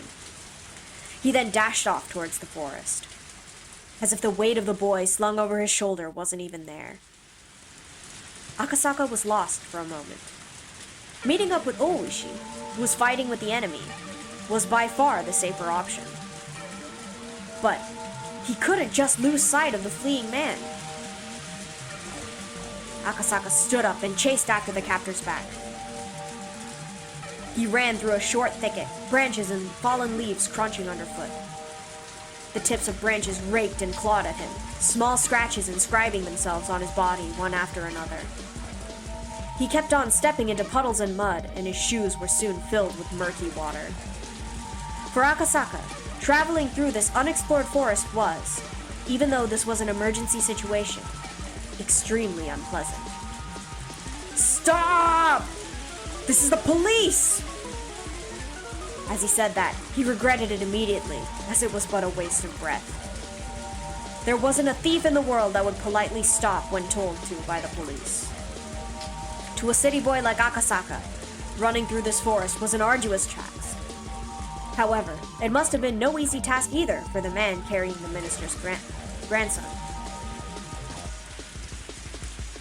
He neither gained nor lost ground in his pursuit. Akasaka, upon realizing that, gained back a bit of composure. Just keep on chasing him. We're running in the same conditions. In fact, the man running with an awkward stride was at far more of a disadvantage. They couldn't run forever. Eventually, he'd trip and fall. As long as he was being hounded, he would definitely stumble. And soon, his wish was fulfilled. Whoa! The man, who had stepped in something and lost his balance, was no longer able to bear the weight of the boy, dropping him. Akasaka, in all honesty, didn't care about the perpetrator at all. Just as long as he could ensure the safety of Toshiki Inukai. So if the perpetrator ran off by himself, it was perfectly acceptable. But it seemed that Toshiki Inukai was important to the man as well, and didn't choose to just run away empty-handed. Akasaka didn't know what to do in this kind of situation. His first priority should probably be to ensure the safety of the boy, subduing his captor being less important. Grappling with the perpetrator wasn't something he planned on, but most likely, it was either do or die. Akasaka's moment of indecision proved to be fatal. The man, aiming right between, or rather, for both of Akasaka's eyes, struck out with a jab. Not wanting that, Akasaka raised both his hands to shield his face, and at that moment, the man kicked at his unguarded midsection. The pain almost felt like his vital organs were being squeezed out of his body, but he latched onto his opponent's leg. But his opponent didn't hesitate one bit. Leading with his seized foot, the man jumped at Akasaka, applying pressure and pushing him down. Akasaka was unable to withstand that and fell, but under no circumstances was he letting that leg go. The two men fell together in a tangled heap. The man was desperate to pull his leg free from Akasaka, but having fallen in an awkward position, was unable to. The two of them rolled around on the ground, floundering about, trying to gain an advantage. But Akasaka, who was holding onto his opponent's knee with both hands, and that opponent, who had the complete freedom to move his upper body, were in two completely different situations. The man gained a positional advantage on Akasaka, who was still latched onto his leg and couldn't move away, and pounded full force on his head with both his fists. Not only that, he found a rock nearby and beat it against Akasaka's skull. Thwack, thwack, thwack. The difference between being hit with the fist and being hit with a rock was vast. Akasaka quickly thought of letting go of the man's leg to free his hands to protect his head. But if he let go here, the man would get away. If he didn't dig in here, everything would be for naught. The boy he was trying to save was right here. He was going to save him and go back to Tokyo. If he could do that, then it was goodbye to this freakish village. Bam! Crack! Thud! Without looking, I could tell my forehead had split open and was gushing blood. But I didn't let go of the man's leg. How could I? I won't let go. When the man realized that no matter how much he beat my head, he wasn't getting away, he used both his hands to grab my throat as if to crush my windpipe. Uh-oh, blood. Indeed. I'm glad I put the content warning today. I pulled my head back as a slight form of resistance, but it was of no use. The man's hands enveloped my neck and began to crush it like a vice. Dead. Not yet. We know he doesn't die, actually, because a couple years later, he's still around. It was less about the pain of not being able to breathe, so much as it was choking so hard that I felt like I was going to throw up. Hey, the storm stopped, that's good. It felt like my stomach was going to turn itself inside out, but I could only endure it. Dang it! My throat hurts! Take your time. Thank you for the lurk. I won't let go. I can't let go. I didn't want to be here. I wanted to resolve this and go back to Tokyo. Go back to Tokyo and talk to Yukie. All about our unborn child. We were going to talk about our bright future. I had no intention of loosening my grip. However, it loosened just a bit and the man's leg came free. The man kicked as hard as possible and I tumbled backwards. My head was spinning and I was unable to get up right away. No, I couldn't even put any strength into getting up in the first place. Even so, I couldn't back down. If I let him escape now, this chance would never come again. Even just catching their scent was nothing short of a miracle. If we weren't able to get the minister's grandson back here, there wouldn't be another chance. The man tried to drag the boy to his feet, but the kid was displaying some unexpected resistance, allowing me to get up unnoticed. I grasped the rock the man had just beat me over the head with. Now it's my turn. Yarr! The rock should be able to supplement what meager strength I had left, adding more than enough power to my attack. My fist, still wrapped around the rock, dug into the side of the man's torso. It seemed like it hurt him quite a bit. Oh, God! The man rolled around for a bit, clutching his side. Freed from the man's grip, the boy hid behind me. Candy? Did you get candy? What kind? Toshiki Inukai-kun, right? I've come to help you. To the boy, those were the words he was waiting for the most. But the crisis was still not over. That was because, even though he was still clutching at his side, the man had gotten up again and had taken a fighting stance. I could see in the man's eyes the resentment at the pain I had caused him, and the confidence that he could still beat me. If we were to clash head-on again, he might not even stop if my head were split open. Stop resisting. Surrender quietly. You should just hand the boy over. Do you want me to snap your neck? Who would listen to you now? Reinforcements are already on their way. There's nowhere for you to run. The man reacted adversely to the word reinforcements. Jolly Ranchers? Ooh, enjoy. That was because he now knew that arguing like this wasn't just a waste of time, but put him closer and closer to danger. Realizing that, the man shifted mental gears almost too quickly. Then let's finish this fast. How about this? What the man pulled from his back pocket was, of all things, a gun. You want to watch one of my streams in a movie theater? I appreciate it. I'm glad you feel that way. Thank you very much. Of course, I'm a police officer. It's not like I don't know what a gun is. But having one pointed at me was something I'd never experienced before. Was it real? Of course it was. There's no way it'd be a replica in a situation like this. Put both your hands behind your head and lay down quietly. Don't get cocky, you villain. I won't do anything you say. You stupid idiot! Do you not know what this is without me shooting you with it? Then shoot. Reinforcements will hear the gunshot and head right over. Are you stupid? We're in the middle of the forest. And on top of that, it's raining. They'll never hear a thing. You might have one when we're on vacation. The house we're staying? Oh my gosh. It's either we were going to have one in the house or the one you are. Oh, well, you know, if you want to do it and you have the ability to, go for it. Though, it's a little embarrassing. But I appreciate it. I'm glad you're, enjoying it enough to think that. As long as he still held that gun, no matter how much I yelled at him, I was at a distinct disadvantage. I can read today, guys. I know how to read. But I still had a fighting chance. If I were in his shoes, instead of wasting time yelling at each other like this, I would just shoot him and take the boy. You will? Alright, well if you do, let me know. That way was the fastest, and would suppress any sort of further resistance from him. But the man was demanding my surrender without having fired a shot. Meaning that he either didn't want to shoot, or couldn't. In other words, the man in front of me was soft.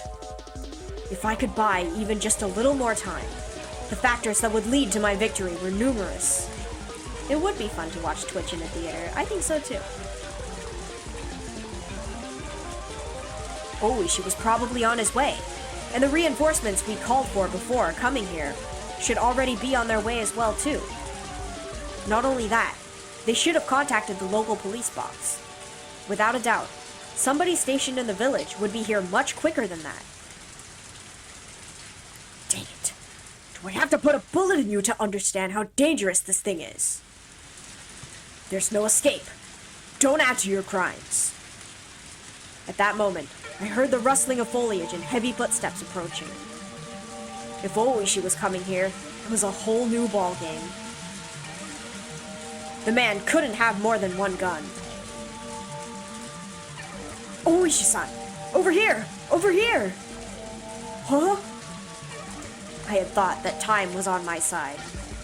But I had failed to even imagine that the enemy could also have reinforcements. You got an arcade machine in your room? That's crazy. I hope you have fun with it. You could tell the man who had just appeared was one of the perpetrators just by looking at him. What are you doing? If you don't hurry up, the police will get here. Stop lollygagging! Dang it. What happened to Oishi-san? The chubby fellow? He's down for the count. He is? Dang it. The boy, sensitive to the impending danger, curled up behind my back. How could this be? Dang it. Your buddy isn't coming. Serves you right. She was on the other foot now. Congrats on almost having 100 followers. Thank you. I appreciate it. I couldn't do this without you guys, so. As I backed up against a large tree while still protecting the boy, the second man also pulled out a gun. Won't be saying this twice. Put your hands on your head and lie down. I refuse. Ooh. As I shouted in protest, blood erupted from my left shoulder. It took a few moments to register that I had been shot. Compared to the ones in movies and TV dramas, the first actual gunshot I heard was simple and mundane. In fact, the sound was more akin to the small fireworks I used to buy from the corner store as a kid. But there was no comparing the pain. It was a fear you knew only after you've been shot. I remember when you had like 40 something. I remember too. I remember when I just started out. It's crazy. Sir? Are you okay? Are you okay? The boy, in his confusion, tugged at my clothes, agitating the wound even further. I wanted to put on a bold face and reassure him, but my voice was hoarse and had the opposite effect. I'm alright. I've already called for backup. There will be a full squad here soon. It'll be quicker to put one through your head before the cops get here. But the family said no needless killing, so I'm taking it easy on you. Don't mess with me or I ain't holding back. This was bad. It was very, very bad. This second man was a completely different beast than the first. He had no signs of indecisiveness or mercy. If this man said he'd shoot, he'd shoot. He wasn't somebody that a man like me could buy time from. I really hated to admit it, but at that moment, the image of Yukie's smiling face crossed the back of my mind. I knew what that meant. I was warning myself to not throw my life away over a matter of pride. Got a Blue Jolly Rancher? Nice. Is that your favorite one? Of course I didn't want to die here. I was just starting a new life with Yukie, and I wanted to see the face of our soon-to-be-born child. Yeah, nice. Hope you get more. Why should I risk the life for some minister's grandson when I was at such a critical juncture in my own life? Oh, dang it! Dang it! I need to stop rambling at myself. So what do I do now? Give up the boy and extend my own life? What a good idea. Everybody's life is precious. My own life was in danger. Nobody would blame me. Oh, dang. It hurts. It hurts. If I had known it would be this painful, I wouldn't have played the tough guy. Murder in the game going on and I'm talking about different colored Jolly Ranchers. Yeah, but you know, it's fine. My biggest miscalculation, though, was that the sound of the gunshot was far quieter than I'd imagined. If it was only that loud, it would have been drowned out by the rain in the forest. It wasn't something that somebody far away could hear.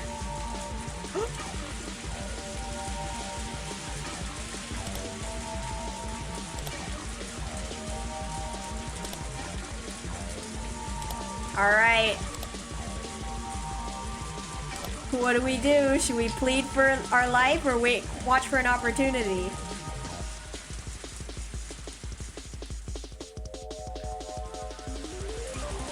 Plead? Alright, we go beg. Dang it. Wait, just wait. I don't want to die. And I don't want to kill you. As long as you understand. Don't shoot, okay? Don't shoot. I have a wife waiting for me at home. I don't want to die. I won't shoot as long as I don't yell or nothing. Just quietly put your hands on your head and lie down. Will you really? Will you really? You'll keep your promise, right? This is a promise between men. I will. It's a promise between men. Keep your promise. Keep it. It work? I don't know. We'll see. I'm going to get down on the ground, okay? I'm getting down. I'll keep my promise, so stop pointing that gun at me. You're still thinking of shooting me, aren't you? You want to shoot me, don't you? When I get down on the ground, you're just going to shoot me in the back of the head, aren't you? I won't. Fine, I'll put it away. I'll put the gun away. It's a promise between men. There. No problem now, right? Betray? We'll see. Yeah, absolutely no complaints. Woo! Oh, she's here. Ah! Ah! It was over in a flash. The moment he lowered his gun, Oishi didn't let his chance slip by. Oishi had been assessing the situation for quite some time from behind the two men. But since they had their guns trained on me, he didn't really have a chance to jump in. Seeing the look on Oishi's face indicating that he wanted me to create an opening, I took on that role completely. Oishi forcefully lifted the arm that was holding the gun. He then took the gun from the man's hand in only an instant. The other man, who was a bit slow in grasping what was happening, pointed his gun at them, but with his ally grappling with Oishi, he couldn't pull the trigger. If that man was the one that was wrestling with Oishi at the moment, he might have shot without hesitation. But this man wouldn't shoot. He couldn't shoot. What would the other one happen? Yeah, I did a save state, so we could go back and check after this. Oishi kicked the other man away, and while aiming the stolen gun with his left hand, pulled out his own. With guns akimbo, he was aiming at both men at the same time. I do believe that's checkmate. It was perfectly played. But, heedless of the guns pointed at them, the men shouted, "Scram!" as they scattered away at full speed. It was over in an instant. Those two running away without putting up a fight was honestly unexpected. Oishi, quietly clicking his tongue in admonishment, slipped both guns into his pants pockets. Those guys know their stuff. Scram, yeah. What do you mean? An officer won't fire at somebody who's fleeing. I want to keep my pension here. Oishi and I grinned at each other. Are you Toshiki Inukai-kun? The grandson of the Minister of Construction, Inukai? Yes! This is going to be a major incident. We probably only cut the tail off the lizard, though. Oishi smiled amusedly. The fact that the Onigafuchi Guardians, or rather, the Sonozaki family behind them, was pulling the strings was apparent, but proving it wouldn't be easy. And, with apologies to Oishi, this incident was unlikely to go public. If this caused an uproar, it would obviously lead to the minister losing his office. With HQ having decided that doing so was in the national interest, this would probably be cleaned up quietly. Wait, what? Wait, what? It might be a rough way of saying it, but this was born in the shadows, and was going to die in the shadows. She probably already understood the implications behind this incident. For the time being, let's cordon off the area, since it seems that one of them still has a gun. I don't know what's going on. I thought the guy was bad. This guy, it's hard to say, because he was, like, really sus in the other games, but in this one, he's helping the main character, which is not Keiichi, it's a different guy. This is in the past. So maybe he was a good guy in the past and something changed? Or maybe there's something else going on? I'm not sure. After that, let's get Inukai-kun to safety and get you to the hospital. As the tension in the situation faded, the pain from the gunshot wound in my shoulder blossomed once again. My forehead was also stinging painfully and had grown hot enough to start a fire. Thinking that the tension had caused me to sweat, I wiped my forehead, but what came off was a large amount of blood. I realized that my shirt had been stained bright crimson from the blood flowing from my head. I turned around. The boy was safe and sound.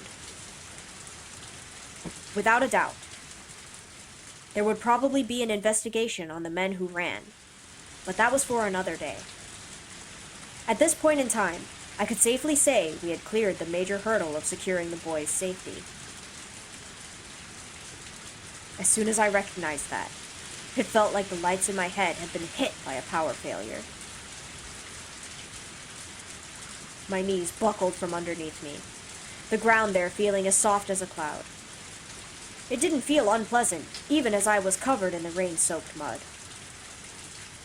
She came closer, asking if I was okay, but somehow I couldn't tell. I turned off the switch to the last light in my head. The exhaustion enveloped me. Sleep. Something softer than any blanket wrapped around me. Girlfriend's texting about a party you forgot. Oh no. That's unfortunate.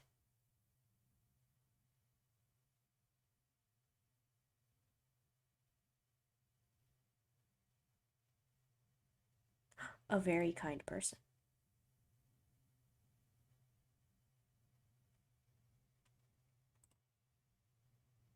Okay.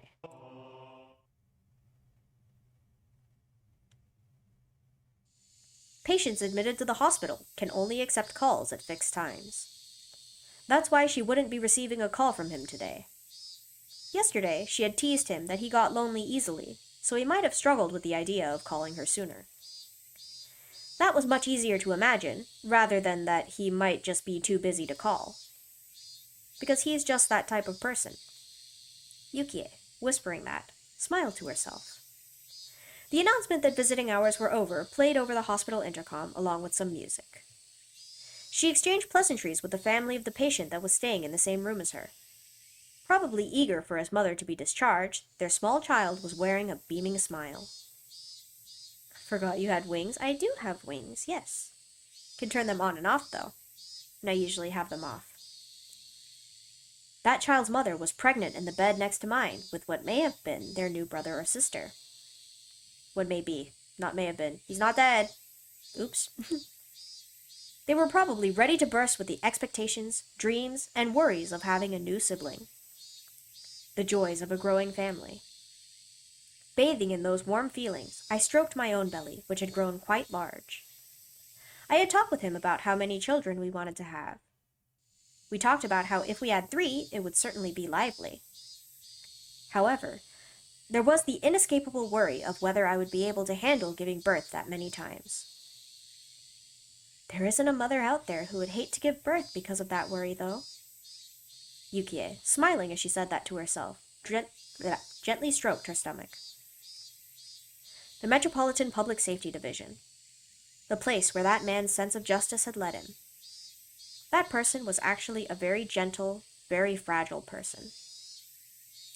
He didn't talk much about the specifics, but I didn't think he was suited for the assignment he was on right now.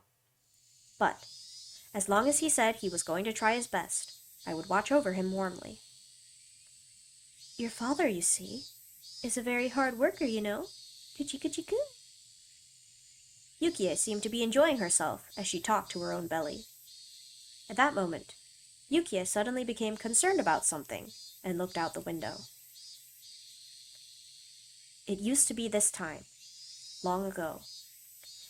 She remembered that when she was little, around this time in the countryside where her grandmother lived, the Higurashi would fill the air with their chorus. This was the middle of Tokyo. Unlike in the countryside, you couldn't hear the song of the Higurashi. But for some reason, at that moment, Yukie felt that she wanted to hear that song.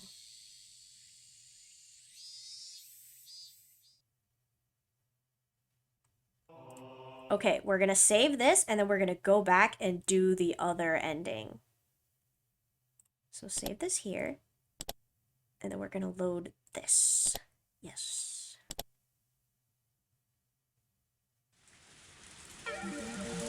Alright, we're gonna watch for an opportunity. Let's see what happens. Crap, crap, crap, crap. Can't afford to die in a place like this. I need to survive and return to Yukie's side. For a moment, I catch a glimmer of hesitation in the eyes of the man holding the gun. This guy's unsure about shooting at me? If so, maybe if I jump at him now, I could... Whoa! What? Darn idiot! Ooh. In a flash, everything before me grows dark as my consciousness leaves me behind. You need to show me how to draw those emote styles? I mean, yeah, if I do an emote stream sometime soon, hopefully you can drop by. I don't know if I could, like, make a tutorial on it because it's just kind of like how I draw, but if you want to see, I could definitely do it sometime. It was only after my body temperature rapidly came down and a burning sensation in my chest turned numb that I realized I had been shot. Yeah, no worries though, because I plan on making lots of emotes anyway. Bad end! Oh, that's just how it ends, I see. Yeah, I'll definitely do more than one though, so don't worry about it. Oh my gosh, I'm so glad that I saved.